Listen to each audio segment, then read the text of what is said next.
መጽሐፈ ሳሙኤል ቀዳማዊ ምዕራፍ 27 ዳዊትም በልቡ አንድ ቀን በሳኦል እጅ እጠፋለሁ፣ ወደ ፍልስጥኤማውያንም ምድር ከመሸሽ በቀር የሚሻለኝ የለም። ሳኦልም በእስራኤል አውራጃ ሁሉ እኔን መሻት ይተዋል፣ እንዲሁም ከእጁ እድናለሁ አለ። ዳዊትም ከእርሱም ጋር የነበሩት 600 ሰዎች ተነሥተው ወደ ጌት ንጉሥ ወደ አሜህ ልጅ ወደ አንኩስ አለፉ።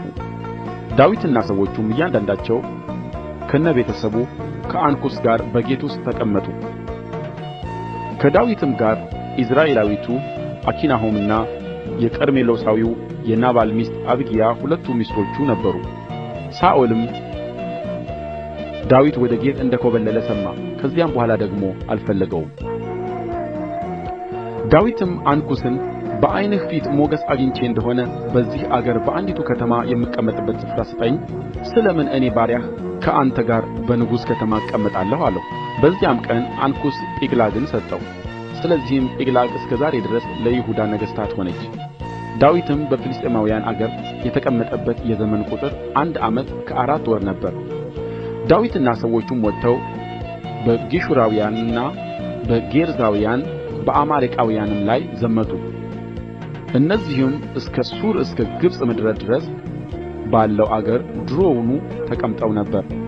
ዳዊትም ምድሪቱን መታ፣ ወንድ ሆነ ሴትም ሆነ ማንንም በሕይወት አልተወም። በጎችንና ላሞችን፣ አህያዎችንና ግመሎችን፣ ልብስንም ማረከ። ተመልሶም ወደ አንኩስ መጣ።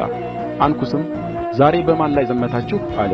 ዳዊትም በይሁዳ ደቡብ፣ በይረሕምኤላውያንም ደቡብ፣ በቄናውያንም ደቡብ ላይ ዘመትን አለ። ዳዊት እንዲህ አደረገ።